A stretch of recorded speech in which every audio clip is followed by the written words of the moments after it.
სულ გამოდენიმე წუთია გამოვედი სასჯელავსურების მე-13 საპრობილედან, სადაც ჰქონდა 10 წუთიანი შეხვედრა ცოტნე გამსახურდიასთან. მე მინდა მოახსენო სულიად საქართველოს და არა მხოლოდ სულიად საქართველოს საზოგადოებას, არამედ ყველას, ვინც დაინტერესებულია საქართველოში მიმდინარე მოვლენებით და კერძოდ პატიმრების საქართველოში პატიმრების მდგომარეობით. გაუსაცდელი მდგომარეობაა, შემიძლია ვთქვა თავისუფლად. ამაზე პასუხისმგებელი ვარ თავად ჩემი სიტყვების მიმართ ყველა სიტყვაზე პასუხს ვაგებ. არანაირი ცვლილებები, არანაირი ცვლილებები არ მომხდარა პირიქით მიდის პატიმრების დაშინება, საშინელი მუქარა. მართალია, რომ ნაწილი თანამშრომლებისა, საფოსავლოს თანამშრომლებისა განთავისუფლებული იქნენ, მაგრამ ისინი ჩაანაცვლეს სხვა ზონდერებმა, სხვა ჯალათებმა და სხვა დამნაშავეებმა, რომლებიც პირდაპირ მოწოდებით არიან მკვლელები. აქედან გამომდინარე, მე მინდა პირდაპირ გადავიდე საქმეზე და ცოტნეთან საუბრის თემა წამოვიდე პირდაპირ. იგი მოუწოდებს სულიად საქართველოს მოსახლეობას, რომ დუმილით მათ მიაღწიეს იმას, რომ დღეს საქართველოში ამ დონეზე მიაღწია პატიმრების მდგომარეობამ, რომ ფაქტობრივად ფატალური შედეგებით სავდება ყველა სიცოცხლე. არ არის გამორიცხული, რომ ამ დღეებში გათამაშებულ იქნეს სააკაშვილის ბანდების მიერ, ტუღუშის მეთაურობით, ტუღუშისა და სააკაშვილის მიერ და აქ იგულისხმება მთელი ნაცმოძრაობის ის ბანდები, რომლებიც აი ამაში მხარს უჭერდნენ და ადვიერებდნენ არა მხოლოდ კალმახელიძეს, არამედ პარასკირა და სააკაშვილს და მის ეგრეთ წოდებულ რეჟიმს. რომ მოსალოდნელი ამ დღეებში ყველა პატიმრების მიმართ ჩატარდეს ძალიან ძლიერი და საშინელი შეტევა, რომელიც გამოიხატება იმაში, რომ ისინი ვითომ დაარღვევენ რაღაც შინაგანათებს, პატიმრები დაარღვევენ შინაგანათებს, რომელთაც შეუძლიათ იგულისხმონ იგივე შიმშილობის აქცია, ან სხვა რამ შეიძლება მათ ელემენტარული რამ გამოიყენონ მიზეზად და ამას შემდეგ უნდა მოყვებს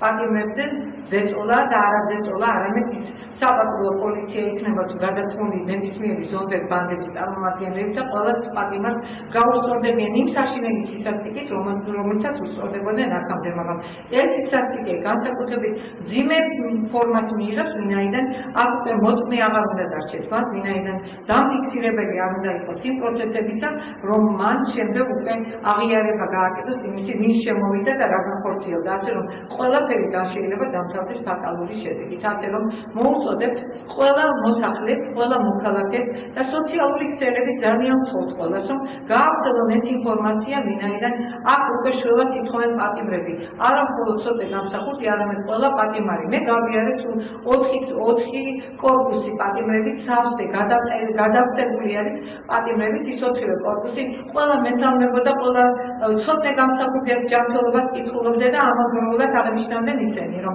ყველა ისინი მათგან უმრავლესობა შიმშილობს. მე შემიძლია მაგალითად მოვიყვანო პირველი კორპუსი, რომელსაც პირველად ითვლება, ასე ვთქვათ, ადმინისტრაციული კორპუსის შემდგომი კორპუსი, სადაც მე-5 სართულიდან გადმოსახა ბატონო ვალერი გაბელიანი და მიხა. ქალბატონო მანანა, მე ისევ აქ ვიმყოფები, ისევ საშინო და აუკანელ პირობებში ვარ, ისევ ზეწოლის მდგომარეობა, ზეწოლა მიმდინარეობს. აქ არაფერი არ შეცვლილა. ჩვენ შიმშილობა გამოცხადებული და გუშინ კი ახლა სასჯელავსურების ახალმა ეგრეთ წოდებულმა მინისტრმა გიორგი ტუღუშმა აღნიშნა, რომ არავინ არ შიმშილობსო. ეყოს ტუღუშს იმდენი ვაჟკაცობა, რომ თქვა, რომ პატიმრები შიმშილობენ და იშიმშილებენ კვლავ, გააგრძელებენ შიმშილობას, მათ უკვე შემოუერთდათ მე-17 საფრთხის, მე-17 საფრთხის პატიმრების გარკვეული რაოდენობა და ეს მთლიანად მოიცავს ალბათ სულიად საქართველოს ციხეებს, იმიტომ რომ დასრულდეს დღეს ის საშინელი სისასტიკე, რომელსაც იჩენენ პატიმრების მიმართ და დასრულდეს ის უკანონობა, რომელიც დღეს ხორციელდება საქართველოს მოქალაქეების მიმართ. კერძოდ, საქართველოს არიან დაპატიმრებულები აბსოლუტურად პოლიტიკური ნიშნით. არიან დაპატიმრებულები ადამიანები, რომლებსაც არ აქვს დაუშვათ თავიანთი დამოკიდებულება, კეთილი დამოკიდებულება, ან კიდევ ნეიტრალური დამოკიდებულება იმ სააკაშვილის და მისი ბანდების მიმართ.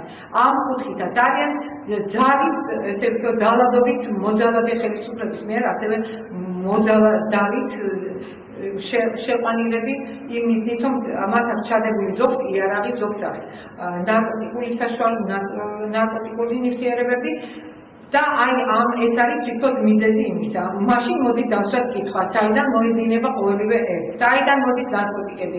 სამშობლობენ იარაღის მფლობელით და ნარკოგამსახებლებით და ნარკოტიკების მიმღებნით მოიკითხონ ეგრეთ წოდებულ პარლამენტსა და იმ ეგრეთ წოდებულ ხელისუფლებაში, რომელსაც ხელმძღვანელობს და დიდი სამბის ესე იგი იცავს სააკაშვილი და უწინარეს ყოვლისა გაიარა თბილისის ქუჩებში და აფიქსირონ მთელი რიგი შენობები და მათ მიერ ეხლანდელ ვითომ გარემონტებული შენობები, სადაც ოფიციალურად არის ეს პრესაშიც კი გამოქვეყნებული, რომ შეტანილი იქნა აი ამ წინა საარჩევნოდ შეტანილი იქნა იარაღი და ეს იარაღი ვისთვის უნდა, ვისთვის ემზადებიან, ვისთან ემზადებიან საბრძოლველად, პატიმრების წინააღმდეგ უნდა გამოიყენონ, პატიმრების ოჯახების წინააღმდეგ.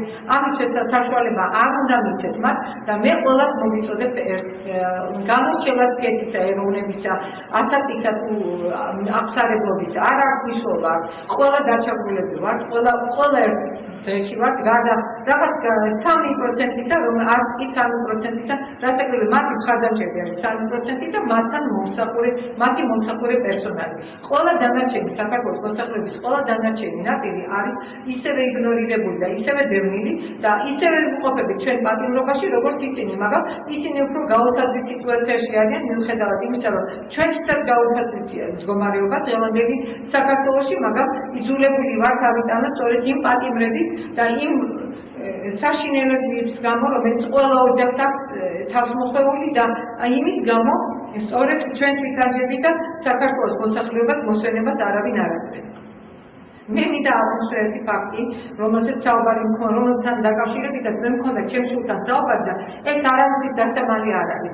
ჩვენ ალბათ გაიხსენებთ, რომ ცოტა გამსახურდეთ, გულის ტკივილი მქონდა ერთ საკითხთან დაკავშირებით, თითქოს მე დავაგვიანე ცოტა მიერ გადმოცემული ინფორმაციის გადაცემა ჟურნალისტებისადმი. ეს ასე არ იყო და მე ამის მტკიცებულებას გამაშნია და შემიძლია პიროვნებების დასახელება. როდესაც ცოტა 67 დღე შიმშილა და ეს მანამდე ქონდა კიდევ ნაშიმშილები 38 დღე და მან კიდევ გააგრძელა წარმოიდგინეთ ახლა რა მდგომარეობაში იმყოფებოდა იგი და ამავდროულად იგი აფიქსირებდა ყველა ფაქტს, რაც ხდებოდა საჩელახურებით, მაშინ მერვე საფრობილე ერქვა გდანის მერვე საფრობილეში. იმ ეგრეთ წოდებულ სამკურნალო დაწესებულებაში, სადაც 14-ხალათიანი ჯარათები იქ მოსამსახურე პერსონალთან ერთად, ეს იყო სოციალური სოცმუშაკები იყვნენ თუ ეს იყო დირექციის წარმომადგენლები, ყველა ერთიანად მონაწილეობდნენ აი ამ პატიმრების მიმართ მიღებულ სწავლების მეთოდებში. წამებაში მეთოდები არა, უკვე წამებაზე არის აქ ლაპარაკი და ზოგი დასრულდა ფატალური შედეგით და ზოგი კიდევ დაინვალიდებული პატიმრებით შეგვჩენ ხელში. ისინი ყველა მხილებული იქნენ ცოტა გამსახურდიას მიერ და მოახერხა და ერთ-ერთი პიროვნების მეშვეობით გადმომეცა მე დოკუმენტი, რომელიც მე უნდა გადამეცა შემდგომ უკვე საინფორმაციო საშუალებებისადმი. საინფორმაციო საშუალებები ასე ადვილი არ არის, რომ მიიღონ და შეეგუონ იმას, რომ მათზე მოხდება აი ამ ინფორმაციის გამოქვეყნებისთანავე თავდასხმა. ასე რომ მე მივაკითხე იმ ორ ჟურნალისტს, რომელზეც მქონდა მითითება კერძოდ, მივაკითხე ჟურნალი Georgian Times, gazet Georgian Times, ჟურნალისტ ფრიდონ დოჩიას და მივაკითხე ჟურნალ გზის ჟურნალისტ თია ხურჩილავას. და მათ გადავედი ცოტა უკვე გადაბეჭდილი ქართულ ენაზე, მაგრამ იმისათვის რომ მე უზრუნველყო ამ ინფორმაციის გავრცელება უკვე მანამდე დაიდო ეს საიტზე ქართულად იქნა აკრეფილი ეს ტექსტი, ქართულ ენაზე შემდეგ თარგმანი გაკეთა რუსულად, ინგლისურად, იმიტომ რომ გავრცელებული იყო სანამ ისინი დავეჭდნენ, გამოაქვეყნებდნენ პრესაში.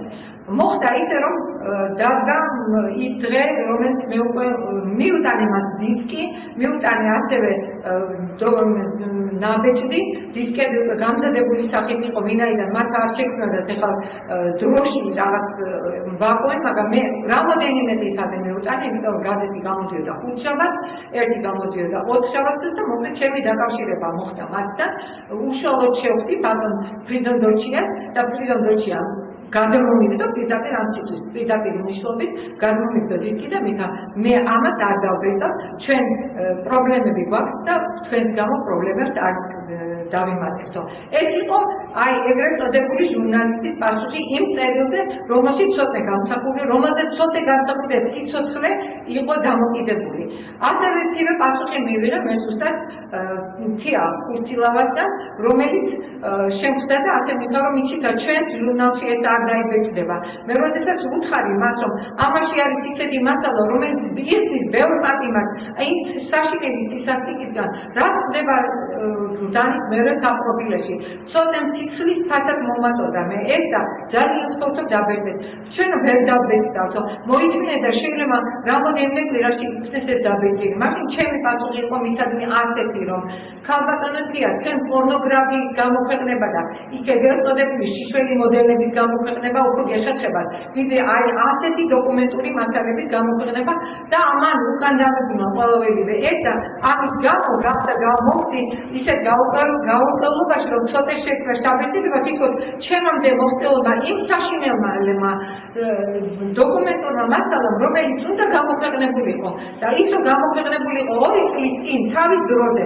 მე იგი გამოქვეყნდა, მაგრამ იცით ამან მიიღო რაღაც ისეთი ხასიათი, იცით, რომ დინება თუ გაყვება და ეს რომ გამოქვეყნებულიყო იმ დროში, როდესაც ცოტა გამსახურდა იმყოფოდა შიმშილობაში, როდესაც იყო გაქიშვილი რამოდენიმეჯერ კომატოზური მდგომარეობა შეექმნა, სწორედ იმის გამო, რომ პატიმრების ასეთ გაუძლების პირობებს იგი ვეღარ იტანდა და ყოველთვის ეძებდა მათ ცოტა გვიშველი, ცოტა მერტო უფალო დედა, მამა, აი თუ ასეთი შესაძლებლები ეცმოდა.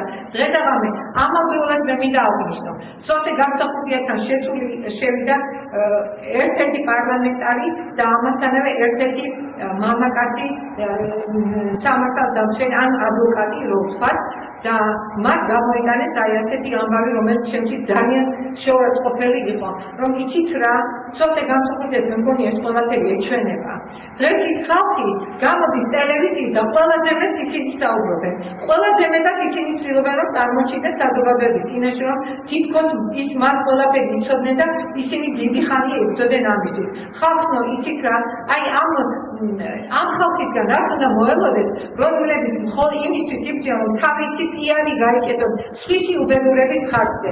მე შემიძლია რამოდენიმე ასევე სასულიერო პირი დავასახელო, რომელსაც ერთი არის ქაშვეთის ეკლესიის წინამძღვარი იყო და რომელიც მე გამშენებული ჯვრით დაჯილდოვდა, მამა დავითი, მეორე გახდა ჯვრის მამის წინამძღვარი გახდა და მესამე გახდა ერთ-ერთი ის რომ ტაძარში არის ამით, მაგრამ გვარია მისი გულაშვილი და მათ სამიო მაგიარეს თუ აჩავთვით ერთ-ერთ მიტროპოლიტს მათ შორის კიდევ და ერთ არა 2 მიტროპოლიტს, რომელიც არ უჩილებათ და მე ვიცი რომ ისინი არიან უშუალოდ სააკაშვილის კი არ მსახურები, არამედ კუდისა და სოდის ოფიციალური თანამშრომლები.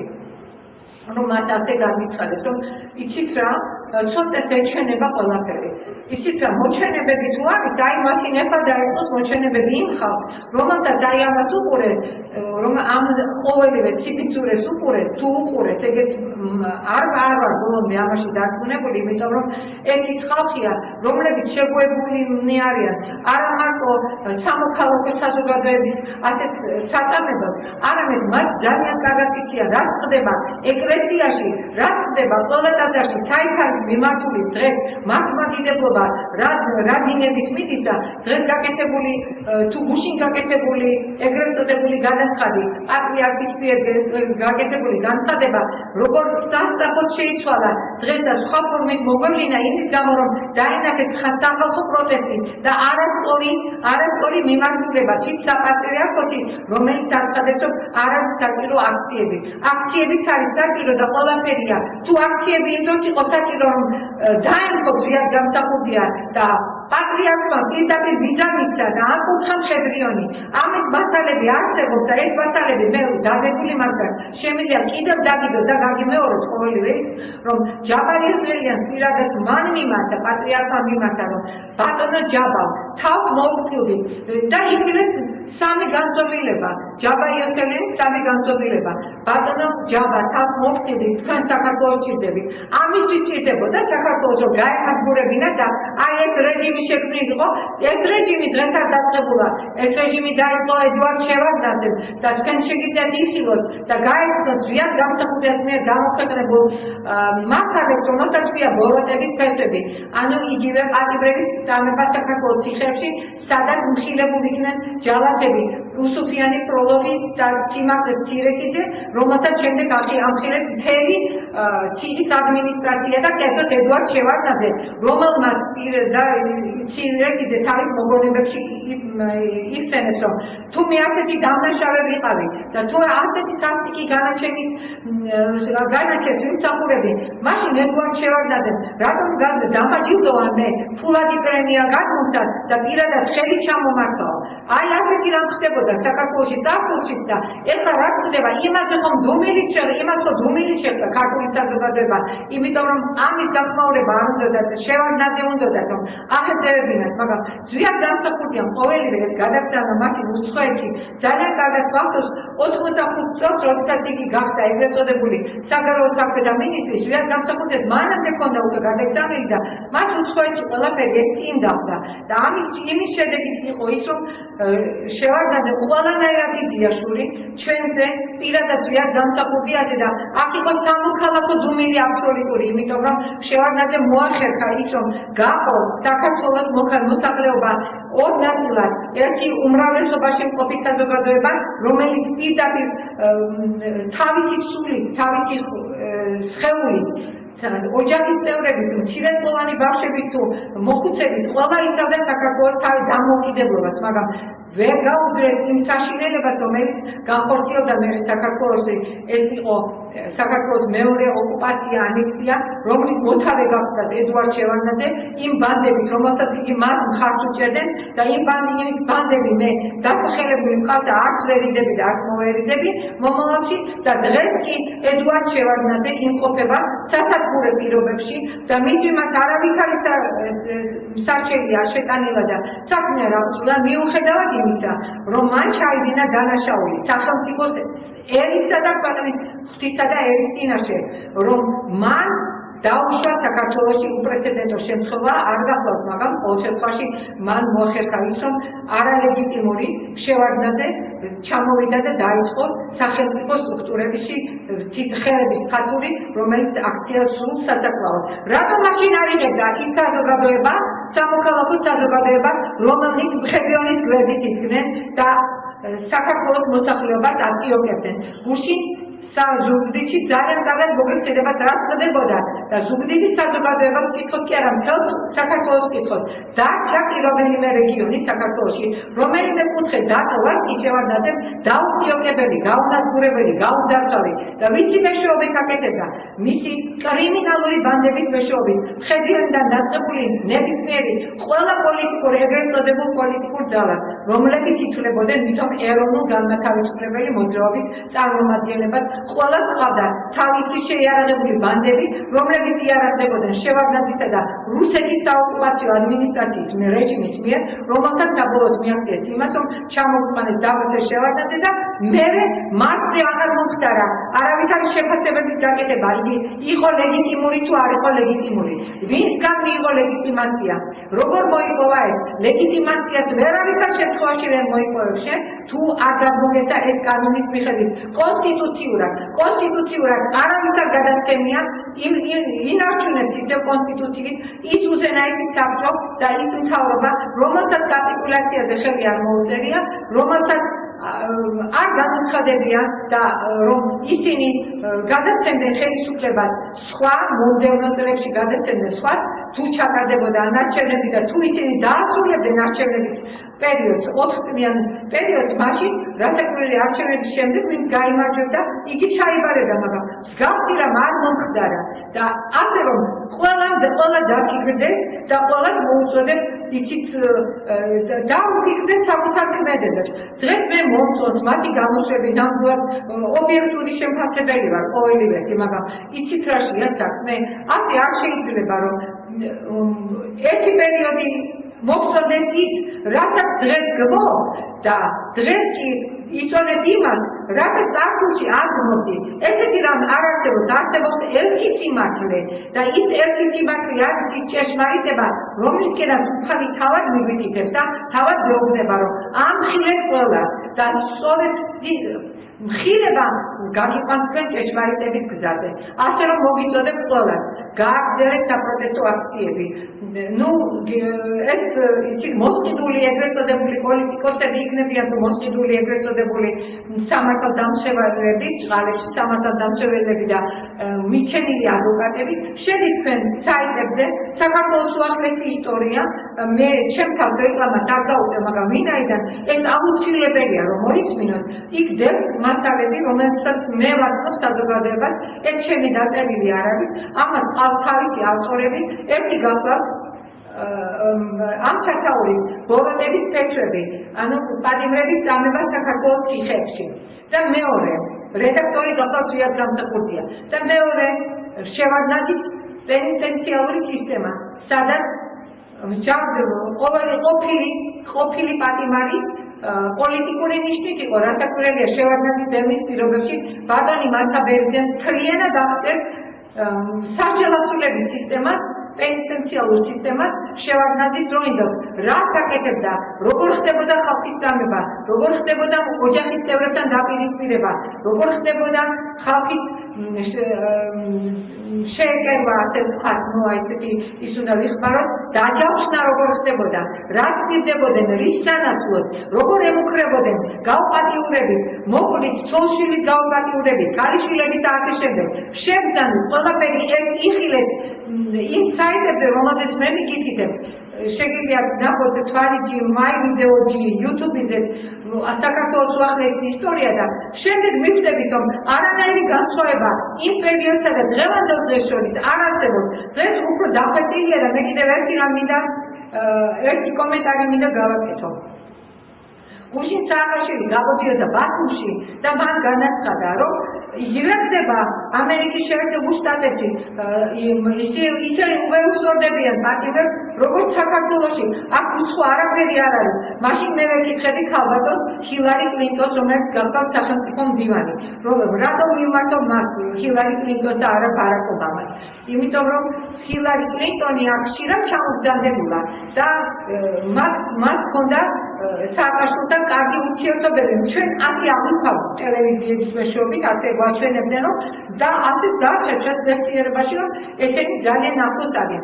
მაშინ მე ქალბატონს ჰილარი კლინტონს მოუწოდებ. გახსნათ რომელიმე ციხე, გახსნათ ის არქივები, რომელიც მათაც აქვს და თუ შეიძლება ანალოგი იმისა გვაჩვენონ, რაც ჩვენ ამ დღეებში ვნახეთ და რათაც ჯერ კიდევ ზვიად გამსახურდია წერდა, რათაც ჯერ კიდევ მართა ბერძენზე და მისი მსგავსნი წერდნენ, რომლებიც პატიმრობაში იმყოფებოდნენ და ამ რეჟიმის და იმ რეჟიმის მსხვერპლი იყვნენ, რომელიც კომუნისტური საზოგადოებიდან ისე კარგად გადავიდა ეგრეთ წოდებულ მოქალაქეთა კავშირის ხელში, რომ აქ უკვე არავის არ უკითხავს რა კანონით, რის საფუძველზე და ვის ხელში მაგდეთ საქართველოს. და მოდით ქალბატონო ჰილარი, მე პრეზიდენტის მეუღლე გახლავართ.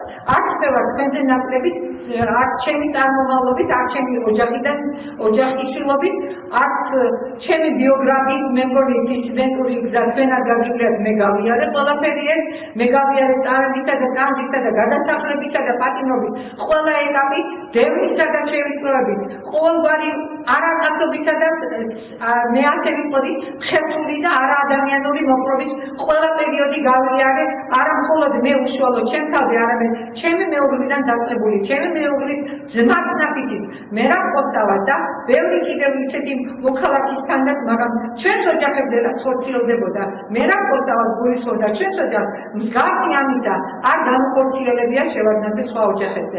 ამიტომ მოგმართავთ მე როგორც ქალბატონს, რათა თქვენ ის ცხოვრება არ გაგიგლიათ, რაც მე გავიარე, მე დიდი ინფორმაციის მატარებელი ვარ იმასთან დაკავშირებით, რაც ხდებოდა საქართველოში, რა დევნის ქვეშ ვიმყოფებოდი, მე მადლიერებას გამოვხატავ ბატონ როლანდ რეიგანის მიმართ, ვინაიდან მან ყურად იყო ყოველივე ეს და ჩვენ მისი ძალიან საინტერესო მოქალაქეები ვიყავით და მან რამოდენიმე გზით მიგვიწვია, როდესაც იყო ჩამოსული მასში მოსკოვში ჩვენ მათ შევხვდით, პირადად მისი მოწვევით ვიყავით ჩასული სპასოფაოში, პირადად მას შევხვდით და ძალიან კეთილი ურთიერთობა ჰქონდა და აქედან გამომდინარე მე არ შემიძლია არ გავიხსენო იმ პიროვნებას, რომელიც მართლა იბრძოდა, რომ საქართველოში დემოკრატიული საზოგადოება ყოფილიყო და დემოკრატიული სახელმწიფო შექმნილიყო, მაგრამ დემოკრატიის დაცვა ჩვენ მივიღეთ რაღაც საშინელი სასაწყო, რომლისთვისაც ყველა განწირულია.